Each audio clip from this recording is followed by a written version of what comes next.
Hello, my name is Dillon Aberasturi, and the title of my presentation is Single Subject Studies Derived Analyses, Unveil Altered Biomechanisms Between Very Small Cohorts, Implications for Rare Diseases. So the motivation for this project is to study interactions within rare and infrequent diseases. Sadly, conventional methods like generalized linear models are underpowered for studying interactions within the small sample sizes required by rare and infrequent diseases. Studying tests for interactions turns out to be particularly difficult since they have minimum required sample sizes, which are inflated by a factor of 4 compared to tests for main effects. Studying rare diseases is fairly pertinent as well, since they are surprisingly common. When taken together, there's an 8% prevalence within the population overall, and a 26% prevalence amongst visits to the Children's Disability Clinic. So there's a pressing need to study these disorders, interactions within these disorders. We just don't have the methodology that runs at small enough sample sizes to do it. Hence the goal of the project, which is to develop a new method for studying two-factor interactions within two very small populations. How we're going to do it is via meta-analyses of single subject studies of gene sets. And we're going to compare it to two-factor interactions using generalized linear models of transcripts and followed by enrichment. I should mention what level we're going to be running these analyses on. We're going to be using the gene set level. Gene sets are predefined collections of genes. Here for our research, we're going to be using gene ontology biological processes, or GOBPs, for our gene sets. There's a number of bonuses for working with gene sets. One of them is that the results are more reproducible and interpretable. Since there are less gene sets than there are genes, there's also dimension reduction by working with gene sets, which means we have a possibility to increase our power. Later, we'll also show that there's a performance justification for switching to gene sets. So we're using gene sets. There are a number of methods for studying two-factor interactions within transcriptomes in the literature. The most common appears to be generalized linear models, often used in some sort of combination with empirical Bayesian statistics. Here you get your popular methods like lemma, edgeR, DE-seq, that many of you know and recognize. From there are other methods, but they tend to be lone wolves, and they tend to come with their own problems. One of them, weighted sum of t statistics followed by permutation to assess significance, works on the transcript level, but it doesn't have a simulation, so it doesn't tell you the required parameters for running the method, and you don't know the minimum required cohort size. Also, it doesn't have an R package. Another method, a line rank transform test. It's non-parametric, works only for microarray data. They report a minimum required sample size of 5, but it's based off of a simulation where the simulated data is basically isogenic in a sense. So yeah. There's also t-tests followed by fast Fourier transformations to obtain gene set level distributions. This one, though, it can't handle gene sets with both up and down regulated differentially expressed genes, or DEGs. Also, its manual reports a minimum required cohort size of 3, but that's really just them run the method. If you look within this paper where they do a simulation with this method, to obtain a 80% power for a fold change difference of 2, for under good conditions, it requires at least 20 subjects. So for these reasons, and for this data set, We chose not to run these methods, although it should be noted that inter-N-of-1 should be compared to more methods and in other data sets in the future. Okay, next, let me explain single subject studies. These are studies done within a single subject. They require one RNA-seq sample for each of 2 different conditions without replicates. As an example, take this subject here, one subject, indexed by J. This one subject has 1 tumor tissue and 1 normal tissue. From here, you would run your analysis. For example, for our single subject study, we use N-of-1 mix-enrich, which we also use within our analyses. It works via mixture models of log2 fold changes of transcripts, and from there identifies prioritized transcripts. You can use these prioritized transcripts to construct contingency tables, shown here.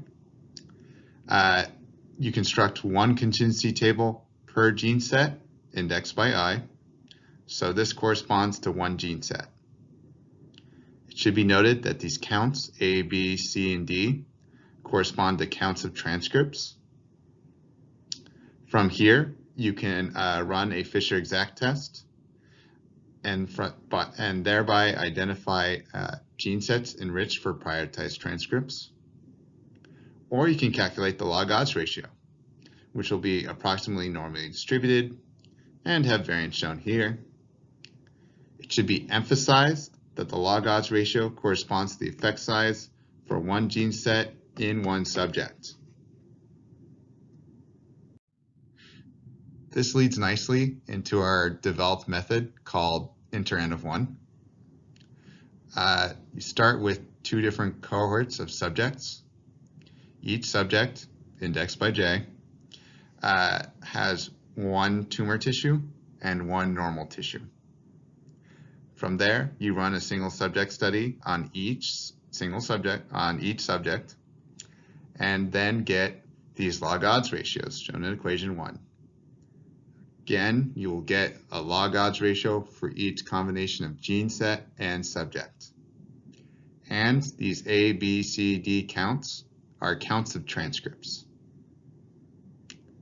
From there, you can combine information across subjects in using a meta-analysis technique commonly seen in public health, and thereby obtain cohort level statistics, shown in equation 3, which are essentially mean log odds ratios. From there, the trick to this method is that we calculate the variation associated with these cohort level statistics not by using the sample standard deviation, but instead by using these within subject variances, shown in equation 2. By using these within subject variances, we actually see a boost in performance. From there, we can compare the 2 cohorts in a manner reminiscent of a t-test, and thereby derive p-values. These p-values tell us which gene sets are differentially enriched between the 2 different cohorts.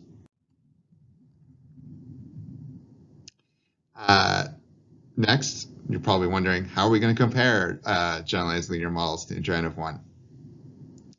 First, we're going to do it in a real-life data set, which will be the TCGA human breast cancer cohort data set. The 2 factors corresponding to the interaction within this data set. The first factor will be the tumor normal pairs, which occur within each subject. The second factor will be which cohort the subject belongs to, which will be determined by whether the subject has a TP53 mutation or a PIK3CA mutation, with none of the subjects having both. From there, we generate 100 random samples by sampling without replacement per cohort size. And this leads to 6,000 total analyses run overall, since we run it on each random sampling. From there, we also test within a simulation with 7 different parameters, which leads to 450 distinct simulations. For our control, we chose to run or observe how transcript level generalized linear models performed at small sample sizes. So we implemented GLMs within the discovery set using lemma, and then using edge-R for the reference standard. We used two different designs, the simple design and the interaction design. From looking at their performances shown here, you can see they never really attained very good performance, and that for the interaction design, the performance decreases sharply with decreasing cohort size. Later, well, very soon, we will compare this to the performance for the gene set level generalized linear models, and you'll see we attain much better performance, and so we are justified in switching to a gene set level method. Okay, here are the results for the TCGA human breast cancer cohort data. Let me explain these crosses. So each arm of the cross corresponds to the measure whose axis is parallel to it. So vertical is precision, horizontal is recall. The arms of the crosses extend from the lower quartile to the upper quartile and cross at the median. From looking at these crosses, you can see that inter-N of 1 outperforms the generalized linear model-based design for all cohort sizes smaller than 9 versus 9. I should also note the generalized linear model design on the gene set level is called GLM plus AGS, or generalized linear models plus enriched gene sets. From looking too at the performance for the gene set level generalized linear models at 9 versus 9, and recalling what we saw earlier with the transcript level designs, you can see the gene set level does perform way better, and so we are justified in switching again to a gene set level method. Here you can see our results for the simulations, and you can see inter-N of 1 outperforms the generalized linear models design. You can also see our 7 different parameters that we use within the simulation. Here you can see cohort size. Over here you can see the proportion of subjects with shared DEGs. These two parameters vary. The non-varying parameters, or the parameters which don't really vary, are how we generate the control samples, the log2 fold change distribution of non-differentially expressed genes, parameters for the gamma distribution for the log2 fold changes of the DEGs, the proportion of DEGs in enriched Go terms, and which GoBP terms are selected as enriched and which are control. It should be noted that for these parameters, we set them at the median observed values observed within real breast cancer data. There are a number of limitations that come with this research. Obviously, we've only really explored data sets and parameters related to breast cancer. So our methods need to be validated in other data sets and against other methods as well. Our simulation results appear a bit inflated for inter-N of 1. On the other hand, the reference standard for the TCGA human breast cancer cohort data is biased towards a generalized linear model design.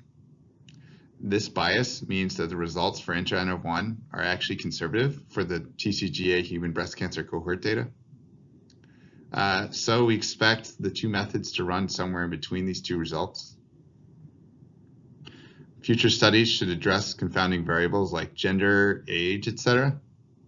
And they should also look into the fact that single subject studies may possibly be able to be used to handle batch effects. One can imagine a scenario where subjects come in at very different times, and once each subject, once they arrive, is sequenced, has a single subject study run, and then once you've accumulated a set number of subjects, you could run some sort of method like inter-N of 1. So this should be investigated.